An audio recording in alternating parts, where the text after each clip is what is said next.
Okay, we're going to go ahead and get started. Just going to mention really quickly that this will be recorded and will be available on our website for anyone who wants to watch it later. Um, so good morning, everyone, and welcome to USAI's webinar, BRICS and Northeast Asia Economic Shifts and Strategies. My name is Laura Victor, and I'm a program assistant here at the US Asia Institute.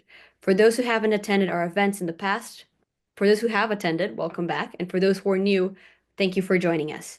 USAI is a nonpartisan, United Nations recognized nonprofit with a 46-year track record of building understanding and strengthening ties between the people and governments of the United States and Asia. Today's webinar is part of our Northeast Asia in Focus webinar series. Northeast Asia in Focus offers unique insights into U.S. partnerships with Northeast Asia countries through speakers with firsthand knowledge of global power competition and the region. I'd now like to introduce our moderator, Surya Gunasekara. Mr. Gunasekara is a counsel, public policy at Jinko Scholar US and the founder of Section VII Capital, a boutique firm advising energy, environmental, and Bitcoin-focused companies on business and political strategy. He also serves as co-founder and general counsel of Satoshi Action Fund, guiding policy and legislation related to Bitcoin mining and energy. Previously, Mr. Gunasekara held senior roles at the Department of Energy, Department of Homeland Security, and served as Chief of Staff and General Counsel to Congressman Jim Renacci. He's also a member of the Executive Board of the U.S. Asia's Institute Congressional Circle.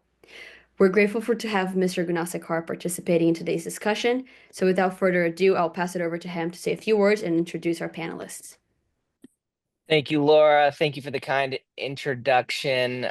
Thanks for everybody who's joining today. As Laura mentioned, my name is Surya Gunasekara. We're excited to have you. We have a really great panel today to discuss a really relevant and timely topic. Today's briefing, we will explore how BRICS efforts to counter the dominance of the US dollar in global trade could impact Northeast Asia, including major economies like China, Japan, South Korea, as well as the broader global landscape. Now I have the pleasure of introducing today's panelists, Dr. Papa and Mr. Lubin. Dr. Papa is the Director of Research and Principal Research Scientist at the Center for International Studies at MIT. She previously worked at the Fletcher School at Tufts University, co-founding the Rising Power Alliance project and teaching on sustainable development and global transitions, with publications on BRICS-US relations and global finance, de-dollarization. She has consulted for various organizations, including the US government and the European Commission, and her work has appeared in major media outlets like CNN and Bloomberg. Dr. Papa holds an MA in Law and Diplomacy and a PhD in International Relations from the Fletcher School. Now on to Mr. Lubin, is the Senior Research Fellow in the Global Economy and Finance Program at Chatham House, where he focuses on China and economic policy in both developing and advanced economies. Prior to joining Chatham House, he was the managing director and head of emerging markets at Citi, where he led a team of 30 economists across 15 global locations. His book, Dance of the Trillions, Developing Countries and Global Finance, explores the dynamic of international capital flows, examining why money moves from high income to low income in countries and what causes it to flow out again, and how developing nations have sought to protect from volatility. The Financial Times has recognized it as one of the best economic books of 2018. So thank you so much to our panelists for joining, and I'll turn it over to Dr. Papa. Thank you so much. I really appreciate being here for this important discussion, and thank you for organizing and inviting me. So first of all, I would like to provide a general overview of BRICS and then talk about tariffs in the BRICS context, and then link the current debates to BRICS de-dollarization. So to start with, why are we even looking at the BRICS? BRICS has been around for a long time. It started in 2009 as a coalition between Brazil, Russia, India, and China, and then South Africa joined later. And it has operated for most of its life as BRICS, as this informal coordination mechanism that operates on a symmetry basis. And each country has a presidency the next year. And the overarching goal has been to both advance the reform of international financial institutions and global governance more broadly, but also to engage in policy coordination on a wide range of issue areas, and not only for the benefit of the BRICS countries themselves, but also for the global South. So with that in mind, over the last 2 years, there has been a major change in the group. The group itself launched almost more than a decade ago, a new development bank. And that's primarily the area of cooperation that has gone the farthest and the deepest. So this is like development finance. And but BRICS has also made progress in other areas like health, agriculture, and so on. But what's really important over the last 2 years, there has been a lot of demand for joining BRICS, and actually the group doubled in membership and also engaged new partners. So now it's also Egypt, Ethiopia, Indonesia, Iran, UAE, and Saudi Arabia is also invited, but it never really confirmed its membership. And most recently in October, the group started a new partner category with different partners, including major ASEAN countries like Malaysia and Thailand. So overall, BRICS has remained as an informal group, but it's relevant in the economic context.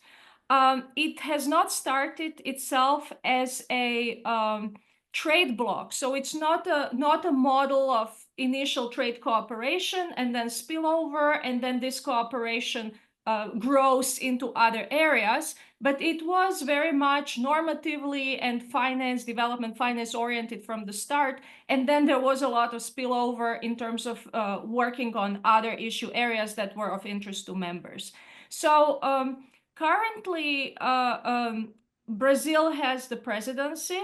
And currently, there are different areas that are top of the agenda, whether it's like health, trade, finance, AI, and also political and security cooperation.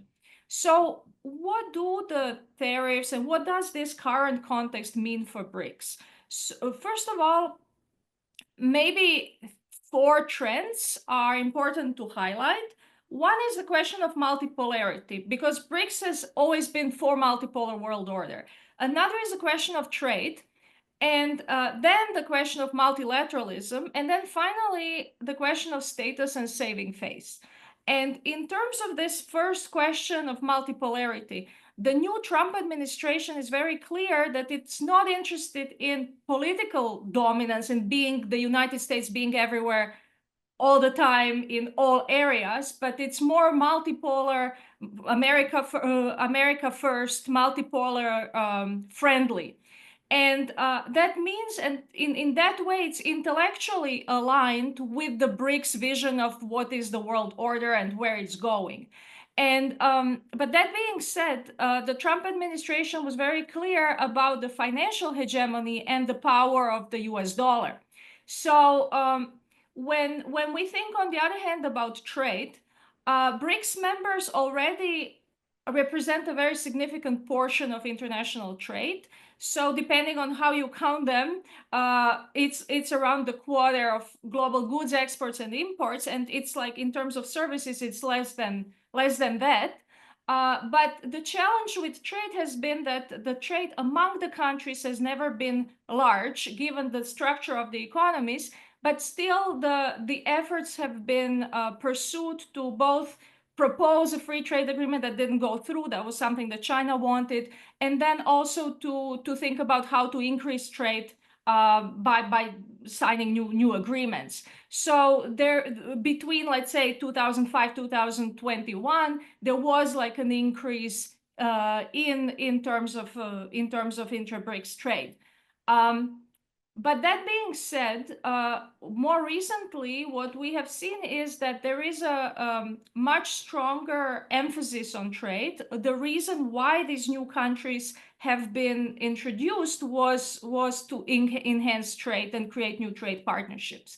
So in terms of the Trump tariff response, there was an immediate meeting of a BRICS contact group on economic and trade issues. And that group expressed serious concerns that trade tensions are triggered by US measures, and that basically the BRICS needs to be opposing them, and that this same opposition would be a continuation of BRICS opposition to unilateralism and coercive measures. And that's something like BRICS are very different countries that couldn't agree on many things, but one thing they agree, and that's like they are all against unilateral coercive measures. So this is very much the response. Currently is a crucial time for BRICS economic relations because the strategy for BRICS Economic Partnership 2025 is done, and then there are negotiations for what will be BRICS Economic Partnership moving forward for the next 5 years. So this is timing-wise very interesting because the countries have one more aspect to think about given the changes in the US policy. So in terms of kind of the trade relationships, China, of course, is the most important trade partner for all BRICS states.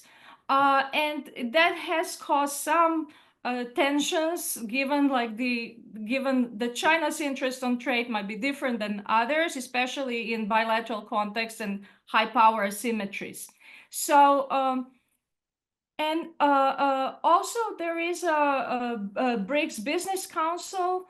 So not only when we think about BRICS, it's not only that the BRICS governments are meeting, but it's also that the businesses are meeting, like the leaders of businesses, they're meeting themselves, and that has been going on for over a decade.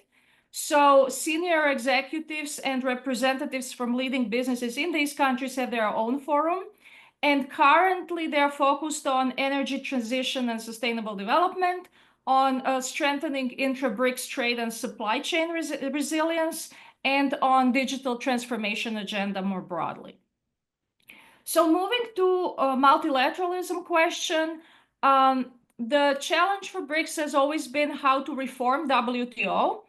And the idea that WTO is not working, it's not working for the US, it's not working for BRICS. But the effort was to basically reform it in a multilateral manner. And one concern with the US currently is that this turn to multilateralism, that, that there is a multilateral pathway potentially for reform that could address the reciprocal tariffs. So, for example, there is actually a procedure that already exists that permits a single country to trigger renegotiation of current tariff levels. So technically, the US could go to WTO and start this procedure and try to first use multilateralism as the first step. And then if that doesn't work, move on the way it's working now.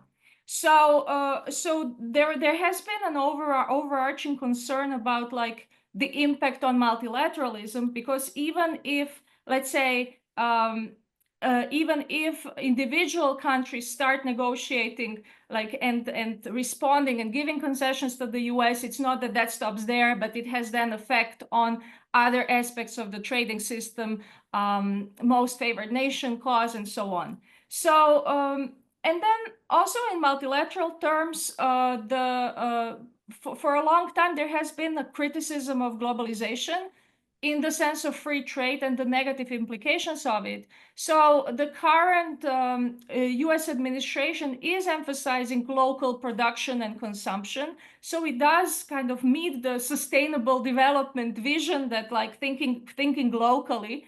But at the same time, it exited the Sustainable Development Goals, which is the universal agenda to implement more of a transition to sustainability vision. And then finally, there's a question of status. A lot of BRICS countries are in BRICS and really value the status that they have there. And currently they have been trying to present themselves as leaders, not only in the context of leading like within BRICS or proposing new ideas, but also, like, for example, China and Russia have this idea of consolidating global majority, non-Western majority, and then India, Brazil, South Africa being leaders of the global South. So there is a current moment is a very important moment where they can position themselves as leaders. So it's very important to save face and to show that they are actually standing up to practices they disagree with. And then now moving to de-dollarization question. The larger BRICS de-dollarization agenda started back in 2009. From the very start, there were ideas about moving away from the dollar, just to diversify, because in a way, like BRICS, the financial crisis gave rise to incentives to engage more with BRICS and among the countries. So President Trump's tariff threat to BRICS, that he requires a commitment from BRICS countries that they will neither create a new BRICS currency nor back any other currency to replace the dollar, did not land in an intended way with the BRICS. So President Lula, who chairs BRICS this year, explicitly declared that tariff threats won't stop the group's determination to seek alternative platforms for payments between member countries. The question of joint currency, this is like a question that was shelved by BRICS countries themselves because there's not enough consensus. So that part of the threat is less relevant in terms of deliverable, because that's something they do not want in the first place. So overall, where does this leave the dollar? The dollar, there has been a consensus, and like the dollar's strength is both in terms of global foreign exchange reserves and in terms of the transactions. Dollar is very dominant, so any changes do not happen overnight. So in terms of evidence, what BRICS has tried to accomplish, it tried to emphasize the rise of use of local currencies in trade. So, for example, like almost complete de-dollarization of China-Russia trade is an example. Then India, United Arab Emirates trade. They have this effort to de-dollarize a new development bank. Also, there has been growth of non-dollar reserves, and especially with BRICS banks increasing, trying to diversify their reserves and increasing their gold reserves in particular. So, but overarching challenge for BRICS has been how to de-dollarize at scale. And what happened over the last 2 years is basically this move from de-dollarization being like a bilateral concern to the most part to figuring out how to do it at a more multilateral level with BRICS and through BRICS. So here, in 2023 is the start of the BRICS de-dollarization agenda. And that's when BRICS actually got these deadlines that it needs to deliver on de-dollarization, and that all of these finance ministers will be meeting regularly to report on progress. So now kind of the main question is how BRICS, there are two outcomes from the October 2024 Kazan summit, BRICS summit in Kazan in Russia. One outcome is that BRICS wants to create the cross-border payment initiative, and it's actually written down in the plan, is actually written down in the declaration. And the work on this initiative has already started, and it has been developing over the past several years, but now there are more technical details available. And it's clear that countries can opt in. So it's not that there needs to be a full consensus. Those countries that want to move forward can move forward, and nobody can veto their willingness to move forward. And then another interesting area is BRICS grain exchange. And this is important in terms of trade because BRICS play a major role in the grain production and consumption in terms of like larger percentage of global trade. So this is another area that can kind of serve as a test, not only for potentially like a new type of platform, new type of relationship, but also it can also kind of serve as a de-dollarization tool. So I think I would leave it here, and then I'm open to any questions for discussion. Thank you.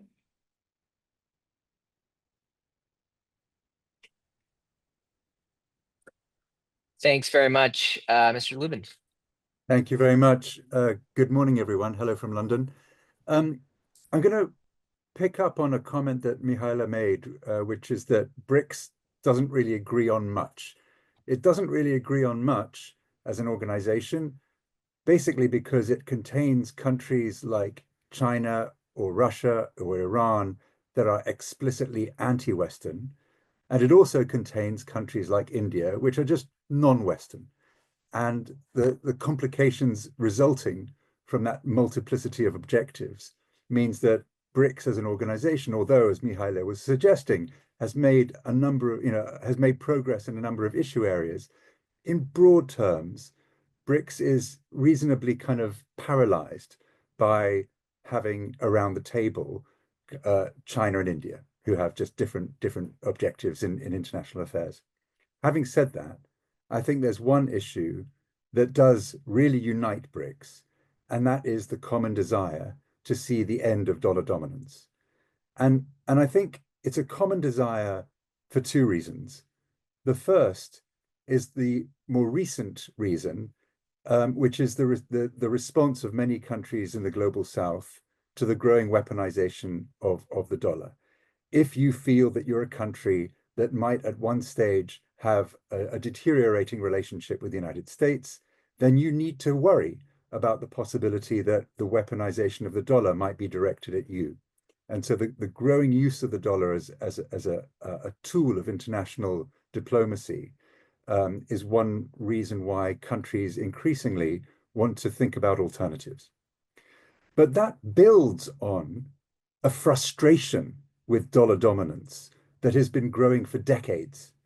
It's been true for decades that if you're a developing country in this international monetary system that we've got, your access to international capital markets, your ability to borrow abroad, is heavily affected by monetary policy decisions taken in Washington. Your access to international capital markets is, in a sense, a hostage to the Fed. When US monetary conditions are loose, when the dollar weakens, that tends to push capital towards developing countries, and therefore developing countries' access to international borrowing is supported. But when the dollar strengthens, as it has done over the last 10 years, and when US monetary policy tightens, that tends to restrict or limit risk appetite towards developing countries. Capital leaves developing countries, comes back to the United States. And so developing countries for decades have been caught in this kind of trap in which their access to international capital markets is, as I say, hostage to US monetary policy. And so for these two reasons, both the recent sort of anxiety about the weaponization of the dollar and the more long-standing purely financial frustration about the consequences of dollar dominance in terms of developing countries' access to international financial markets, these two forces kind of create a consensus, a common desire among developing countries to move away from dollar dominance. And I think that this is going to grow over time. It's going to grow for three reasons, really. One is policy. I mean, Mihaela mentioned that Brazil is the current president of BRICS. Of the priorities that Brazil has set for its presidency of the BRICS, payment systems ranks number one. So this desire to move beyond the reliance on the dollar to make international payments, to rely increasingly on local currencies to make international payments, is something that the Brazilians will work hard to achieve, particularly because of the second of the three reasons why I think this escape from dollar dominance is going to, require more attention on our part over the next few years. The second point is technology. Brazil, with its PIX system organized by the Brazilian Central Bank, has one of the most sophisticated digital payment systems on the planet, and other BRICS members, Russia with its MIR payment system, India with its UPI payment system, BRICS members just happen to be among the countries that are innovating most rapidly in terms of creating digital payment systems in a domestic context. And it doesn't take much to move from a domestic payment system to an international payment system. And international payment systems are already being developed under the auspices of, well, more or less under the auspices of the BRICS. The most famous initiative that is kind of aiming to facilitate the cross-border exchange of local currencies to settle international trade transactions is an initiative called mBridge. mBridge was an initiative developed under the auspices of the Bank for International Settlements, the BIS in Basel, a G7 dominated organization. And the idea of mBridge was to create a platform, a blockchain-based platform to facilitate the exchange of central bank digital currencies. And the members of mBridge were, I'll explain why I'm using the past tense, the Central Bank of China, the Central Bank of Hong Kong, the Central Bank of the United Arab Emirates, the Central Bank of Thailand, and the Central Bank of Saudi Arabia. Now, all of those countries are either current members of BRICS or future members of BRICS. And what happened to mBridge last year, just quickly tell you the story, is that, or this is my interpretation of the story. Mihaela might have different views, in which case, Mihaela, please let us know later.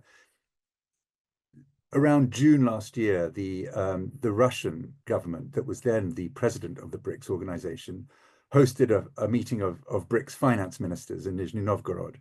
At the end of that meeting, Anton Suluanov, the Russian finance minister, talked about his desire to create what he called the BRICS bridge. And it doesn't take too many mental leaps to go from the mBridge to the BRICS bridge. In other words, it looked like Russia was trying to kind of insert itself into this payments platform. And it wasn't too many months after that that the BIS quietly walked away from mBridge, and it's kind of sitting in a sort of, well, we don't really know where it's sitting. It's in a sort of free floating space, presumably somewhere in the Chinese central bank. But just it reinforces the second point that I was making about the reason why these initiatives still have legs is because there's a lot of technological innovation going into the promotion of the use of local currencies rather than the dollar to affect international payments.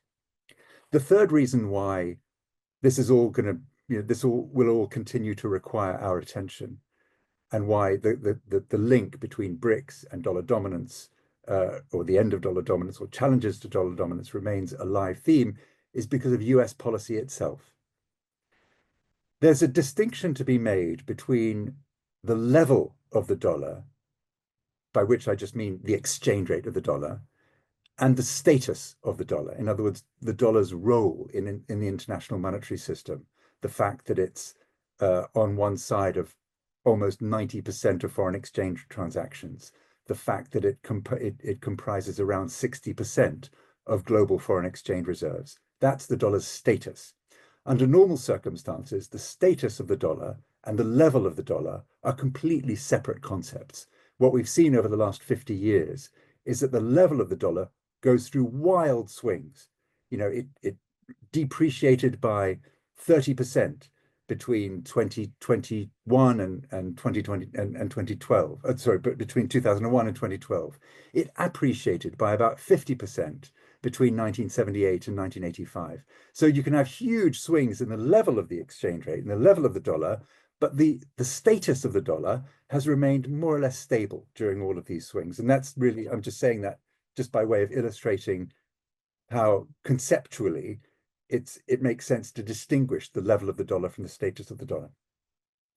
But it seems to be true that there are more voices within the US administration that are kind of pushing these concepts together, pushing the concept of the exchange rate level and the dollar's status together. I think, and I think the two voices in the administration that I would associate this most closely with are J.D. Vance, the vice president, and Steve Myron, the chairman of the Council of Economic Advisors. In 2023, as a senator, J.D. Vance was interviewing Chairman Jerome Powell, the Fed Chairman Jerome Powell, during some congressional testimony. And he was talking about the coal industry in Appalachia. And he was saying that, in Appalachia, the coal industry, gave employment and income to a lot of people, but it also helped to make the rest of the economy uncompetitive because all the resources in Appalachia were kind of drawn towards the coal industry.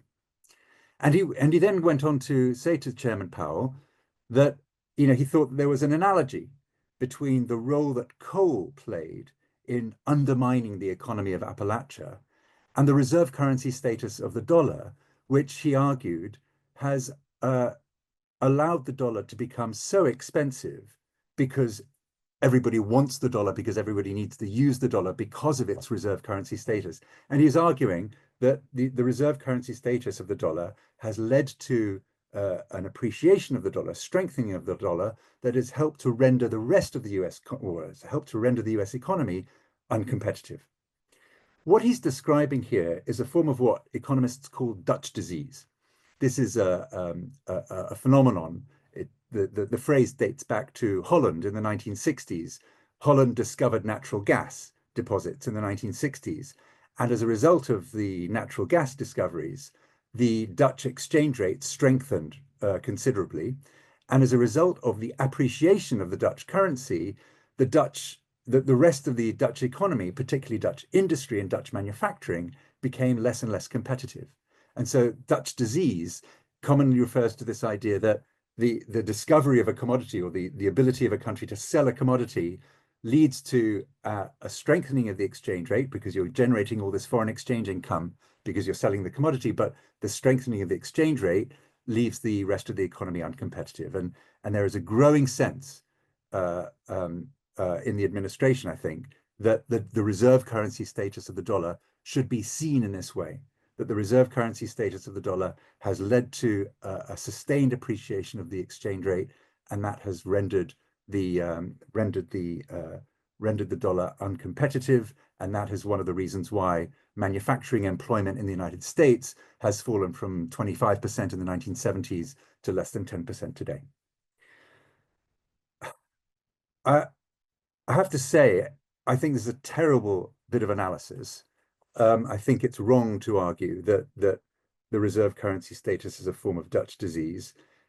But look at what happens when the idea of J.D. Vance and I think Steve Myron is to take this bit of analysis and say, well, look, if the reserve currency status is a problem for US competitiveness, if the reserve currency status of the dollar is leaving the dollar more expensive than we want it to be, then it follows that the US policy should be to undermine the reserve currency status of the dollar.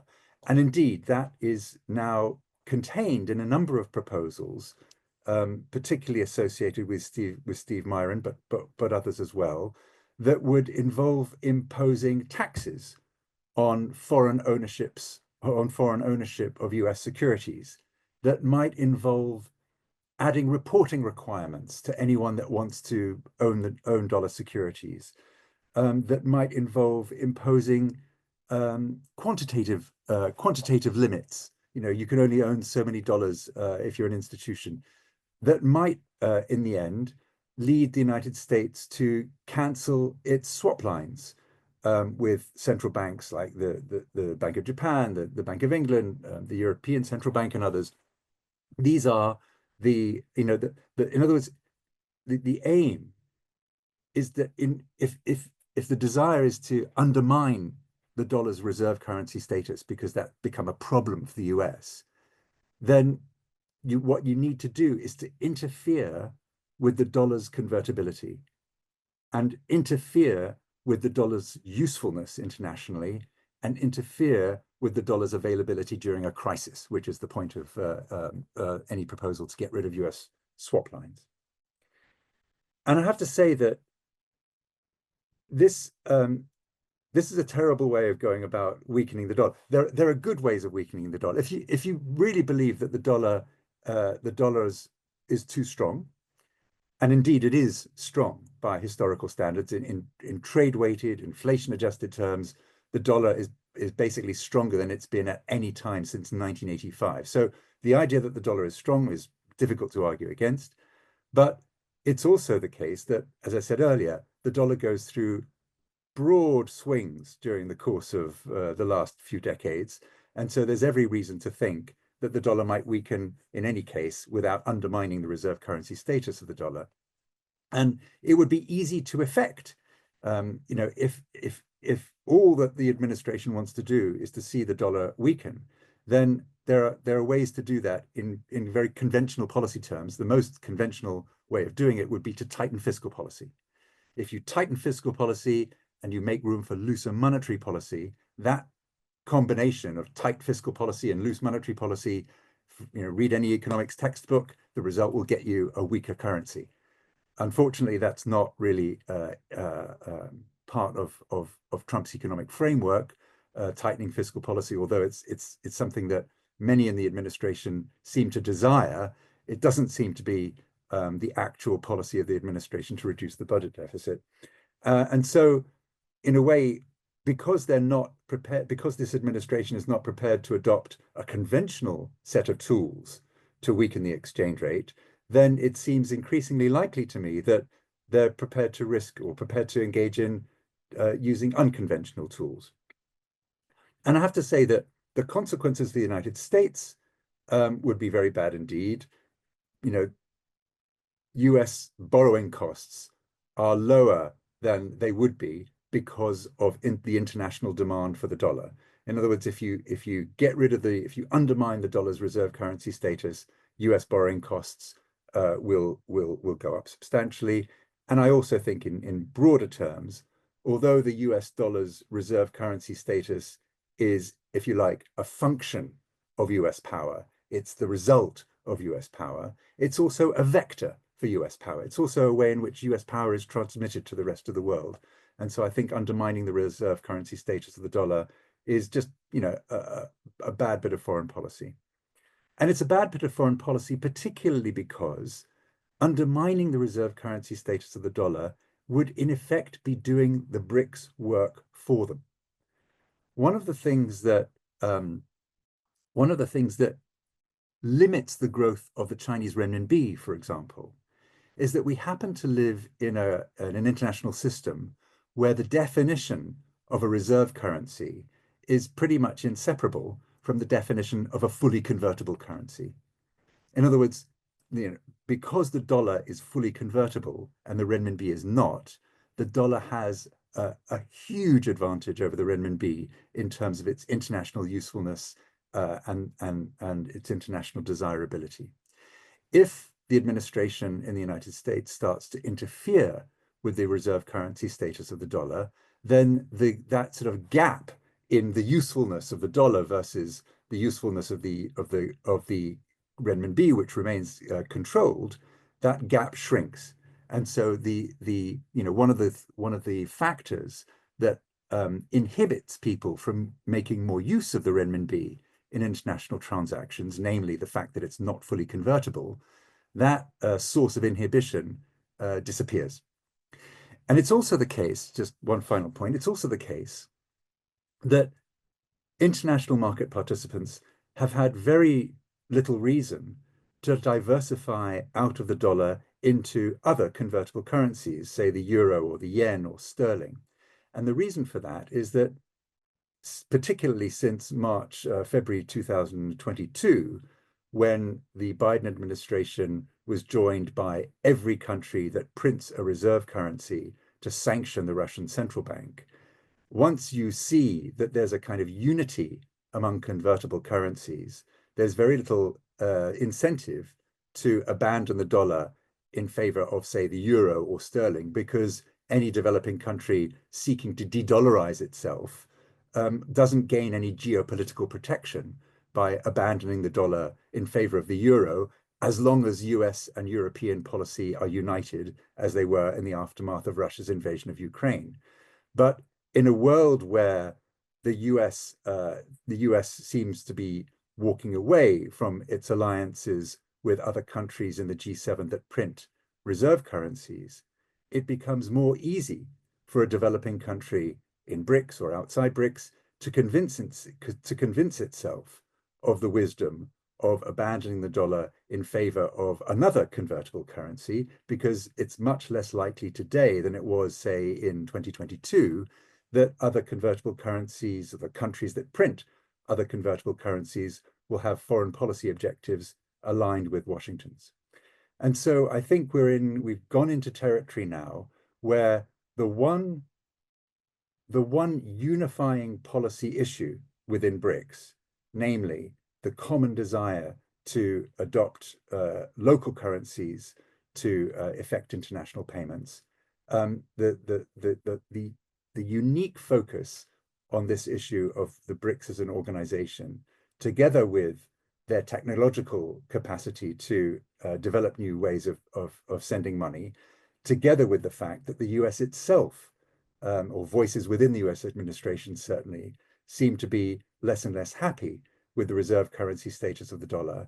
It seems that the BRICS ability to achieve its objectives in terms of promoting local currency payments just got easier. Thank you very much. Thank you so much. Appreciate it. Dr. Papa, do you want to respond to anything Mr. Lubin said before we get into my questions?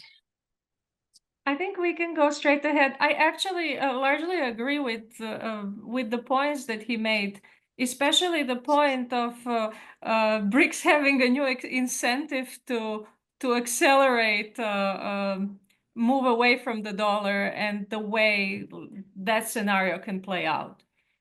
So they have this unifying cause, which is to challenge the dollar, but they obviously have very divergent, domestic policy goals. How would you handicap the actual ability to form a consensus and actually challenge the dollar? And then turning to sort of how that impacts Northeast Asia, how might Japan and South Korea adjust their trade policies in response to, some consensus around BRICS and an actual, effort to challenge it? And I'll start with you, Dr. Papa, and then Mr. Lubin can chime in. So the question of how to basically block consensus, in a way, the way I see it, like moving away from the dollar has been almost like a movement for BRICS. So it's different. There are different pieces of the puzzle that are now all moving in the same direction. So it's not like a wedge strategy where one can say like this is going to be divided. These two countries or three countries are going to be divided. I see it's just a question of speed, like how fast they can go. Like, for example, one big obstacle to moving away from the dollar for the new development bank was internal crisis with Russia, and basically the changed situation economically. So there are like internal crises that are problematic. Sometimes like BRICS leaders are not like BRICS friendly. So, for example, President Bolsonaro was not interested in engaging more deeply with BRICS. And then President Lula is very much interested in monetary integration. And actually, he's the one who mentioned that BRICS should have like a currency like euro. So I think there are the internal constraints. There are like leader constraints where everything depends on who is the next leader. But we see with China, for example, the leader stays the same for a very long period of time. So there is no transition of leadership. So currently, the institutional design is such that this effort to veto what other BRICS countries who agree want to do is not like, so you can basically move forward. Like for the cross-border payment system, you need to opt in. So whoever has a way to do it and wants to join can join. The main challenge now in terms of internal consensus is that the group doubled in size and has all these partners, so it's very difficult. Like for whichever monetary coordination, you need to align a lot of different policies, and they are kind of have much more transaction costs than they had before, and it's much harder to align that than it was before. So I think I do see a move away from the dollar on the BRICS side as an ongoing process. It's just the question of what speed it will take and how much of a patchwork it will be. And I think scaling up can be done if we go to like M-Bridge or BRICS Bridge, and if there is like a technological solution that wasn't there before. But yeah, so that's that. I think in terms of the question of Japan and South Korea, or more generally Western countries in North, kind of like U.S. allies and strategic partners in Northeast Asia. Uh, Currently, they are not allowed to be members of BRICS because they have sanctions. They use sanctions, and if you use sanctions, you're not allowed to be a member. So they cannot apply currently to be members. And let's say whatever different payment system develops, they would not be able to be part of it immediately if they're not members. So there is a negotiation to be had, given like how the situation evolves, whether Japan and South Korea want to potentially join or cooperate with BRICS more strongly as either members or partners. But for that to be the case, they would need to first figure out like what to do with sanctions. So Yeah, you I think agree with that. it is going to happen? It's just a matter of when. And then I'll go to you, Mr. Lubin. I mean, I think that the processes are in place, and there is willingness on the leaders' part and on the businesses' part. So the processes are there. So diversification is ongoing.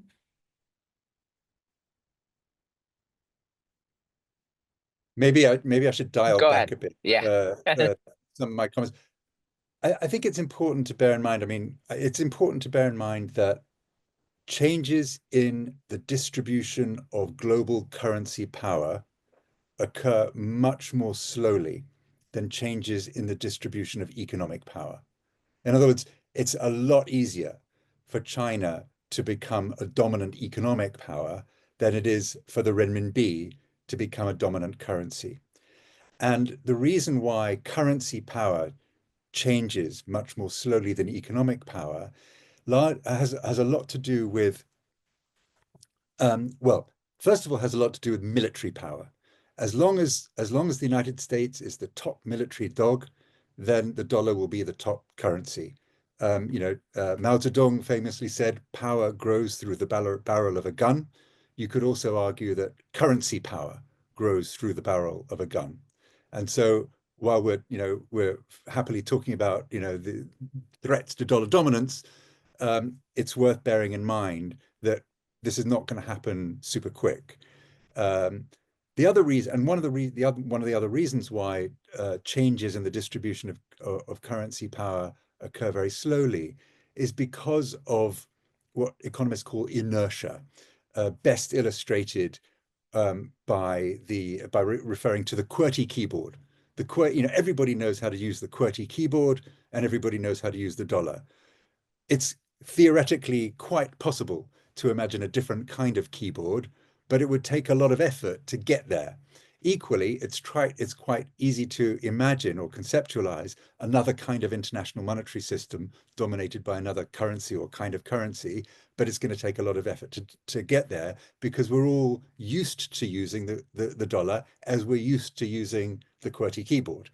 So I just want to kind of make those points as a way of kind of slowing down the conversation, which may have got a little ahead of ourselves. And that's also worth bearing in mind when you think about some of the near-term obstacles to the BRICS desire to promote the use of local currencies. I mean, if you think, for example, about Saudi Arabia, Saudi Arabia has an annual trade surplus with China of about $20 billion a year, selling China energy. Imagine if, and there's been lots of talk in recent years of Saudi Arabia receiving renminbi for its oil sales to Saudi Arabia, as there's been talk more recently of Russia receiving rupees from India in exchange for Russia's oil sales to India. Now, receiving local currencies, imagine country A and country B are using their own currency to pay for international trade. All of that's fine until the point where one country has a trade deficit with the other. As I said, if you go back to the example of Saudi Arabia and China, Saudi Arabia has a $20 billion trade surplus with China. What that means is imagine Saudi Arabia starts to receive renminbi in exchange for all of its oil exports to China. In 5 years, it's got $100 billion worth of renminbi sitting on its balance sheet. Given the fact that the renminbi is not convertible, the question is, what on earth would Saudi Arabia do with $100 billion of renminbi? Okay, you could invest it in the Chinese bond market, which is large and very liquid, but there are other things you might want to do with currencies that you're receiving in exchange for your exports. And the point is that we're still in an international monetary system where the dollar has enormous advantages over less convertible currencies like the renminbi. What I was trying to argue earlier was that those advantages are being eroded. But I guess what I really wanted to say in this little intervention is just that erosion should be understood as a pretty slow process. Just as I agree with that 100%. Like the dominance is not going anywhere anytime soon. So all of these efforts from BRICS are chipping different pieces of it, but it's not like a turnover. It's a diversification.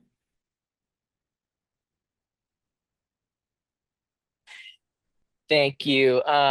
If any of the participants have any questions, please go ahead and put them in the chat. How do we see the tariffs sort of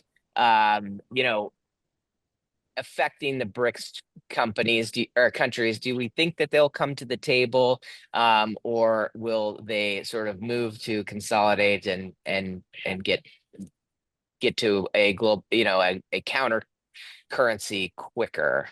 It seems like many of the BRICS nations have at least made opening salvos to Treasury or Commerce or one of the others, but I'd be interested in your thoughts. Go ahead, Dr. Papa. Oh, all right. So, I mean, different BRICS countries are in different, are affected differently. So, for example, India is already planning how to use different opportunities, while China, we are talking about like almost like complete like I mean, complete challenge of how to continue doing business under such huge tariffs. So I think there is like overarching. It's almost like cannot be put in bulk in terms of the effect that the tariffs have on them. So one thing that I see though is that there is this effort from the Trump administration to reset the entire relationship. So, for example, it's no longer, even when you look at individual like US, China, or US, India, it's no longer just about the tariffs. It's no longer about trade, but all these other issues, security issues, different other areas of cooperation come in, and the deadline is 90 days to see how to kind of reset the relationship. But that's a very short time when each of these maneuvers is not only about like trade, but it goes into like, I mean, if you look at like most recent news coming from China about like what China wants to see to be negotiated, it's sanctions, Taiwan. So there is a whole package of deals. And not to mention, all of that is supposed to be done by July. And another thing is supposed to be done by July, and that's the review of everything on the multilateral front, international organizations, international treaties. So currently, there are a lot of package deals to be made with individual BRICS countries. But at the same time, it's such a difficult timeline to basically get the best deal and be able to cover all of the areas in the optimal way for the United States. I just add that the growth of intra-South trade, in other words, developing countries trading with other developing countries, has been a growing phenomenon over the last 20 years, and it will continue to become even more important. 20 years ago, developing countries got around 35% of their imports from other developing countries. These days, developing countries get about 55% of their imports from other developing countries. In other words, intra-South trade has grown very, very sharply in the last decades. And the more trade with the United States is restricted because of the imposition of tariffs and the threat of sanctions, the more that will accelerate the growth of South-South trade. And China will be at the center of that. It's already the case that something like a half of China's overall trade surplus is a trade surplus with other developing countries. And so, if the US, which, takes 15% of global imports, kind of retreats from global trade behind a protectionist barrier, that will erode the overall volume of trade, but it will really only have, or the more visible effect will be to redirect trade away from the United States and developing countries, and BRICS as an organization will probably benefit from that. One final question from the audience. The new development bank established by BRICS has planned to up its lending to Bangladesh to $1 billion this year. Can we see more aid and development funding from BRICS in the future years? And then go ahead and just respond, and then I'll turn it over to Laura for closing remarks. Go ahead, Mr. Lubin. Actually, Mihaela is probably the best place to talk about the BRICS Bank. I think she follows it more closely than me. So the new development bank has not grown as much and has not had as much attention as other international development banks. Like, for example, China had basically in a matter of 2 years started New Development Bank and Asian Infrastructure Investment Bank. And Asian Infrastructure Investment Bank has Western members and was moving much faster. But the New Development Bank, it's important as a tool, because when you look at like BRICS negotiations, some countries get accepted to the bank and not to the group, and the other way around. And it's important to show that BRICS can have like a way of benefiting the global South, and to actually have extra leverage, economic leverage. But of course, to have funding, countries need to invest, countries need to become members. And that's also a difficult process, because you again need consensus for any new member to come in, which is now more difficult. And and there have been challenges with the bank in terms of, given that like Russia is the member, and And that has not been easy in terms of internal consensus and how it played out in terms of the market. So I do see the new development bank growing. Let's say, for example, if international payment system it could potentially be like a financial hub and development hub of the whole BRICS. But now the BRICS group and the bank have different members. And so there needs to be some streamlining, synergizing to get the most out of both institutions. Thank you both. Laura, you want to make closing remarks?